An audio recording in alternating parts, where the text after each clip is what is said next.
مظفرآباد میں انٹیلیجنس بنیادوں پر کامیاب کارروائی کے دوران 5 مشتبہ افراد گرفتار کر لیے گئے۔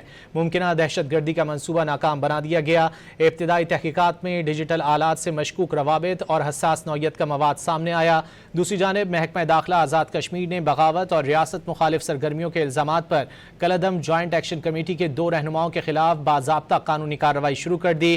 حکومت نے کالعدم جوائنٹ عوامی ایکشن کمیٹی سے تعلق رکھنے والے 4 مطلوب افراد کی گرفتاری میں مدد فراہم کرنے والے شخص کے لیے 1 کروڑ روپے انعام مقرر کر دیا۔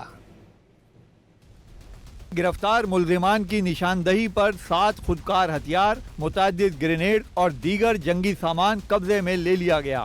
حساس تنصیبات کے نقشے اور مبینہ حملے کے منصوبے کی تفصیلات بھی ملیں۔ حساس مقامات سے متعلق دستاویزات اور ریکارڈ بھی برآمد کیا گیا۔ دشمن خفیہ ایجنسی کے ساتھ مبینہ رابطوں کے شواہد بھی تحقیقات کا حصہ بن گئے۔ برآمد موبائل فون، لیپ ٹاپس اور دیگر مواد کا فورینزک تجزیہ جاری ہے۔ بروقت کارروائی سے حساس تنصیبات اور عوام کو ممکنہ خطرے سے محفوظ کیا گیا۔ دوسری جانب فتنہ الخوارج بھارت اور کالعدم عوامی ایکشن کمیٹی کا گٹھ جوڑ بے نقاب ہو گیا۔ افغانستان میں فتنہ الخوارج اور بھارتی خفیہ ایجنسی رو کے لیے سرگرم خارجی شہزاد کے کالعدم ایکشن کمیٹی سے روابط منظر عام پر آ گئے۔ کالعدم ایکشن کمیٹی کو ہدایت دیتے ہوئے خارجی شہزاد کی ویڈیو اور آڈیو سامنے آ گئی۔ یہ تم کیا سمجھتے ہو؟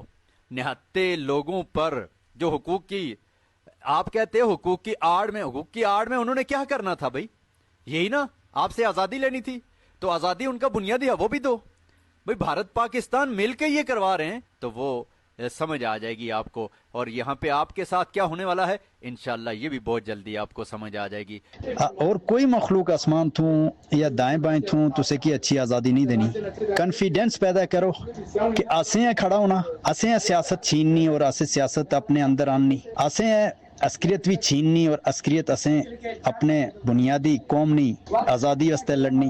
ادھر حکومت آزاد کشمیر نے شوکت نواز میر اور خواجہ مہران ارشد کے خلاف تحقیقات کا حکم دے دیا۔ محکمہ داخلہ کے مطابق جوائنٹ ایکشن کمیٹی کے دونوں رہنماؤں کے خلاف تحقیقات مکمل کر کے عدالت میں چالان پیش کرنے کی ہدایت کی گئی۔ 6 جون کی مبینہ لیک آڈیو کال میں شوکت نواز میر اور خواجہ مہران ارشد راولہ کوٹ میں ریاستی اداروں کے خلاف تخریبی کارروائیوں کی منصوبہ بندی کر رہے تھے۔ جوائنٹ عوامی ایکشن کمیٹی سے تعلق رکھنے والے 4 مطلوب افراد کی گرفتاری میں مدد دینے والے کے لیے 1 کروڑ روپے انعام بھی مقرر کر دیا گیا۔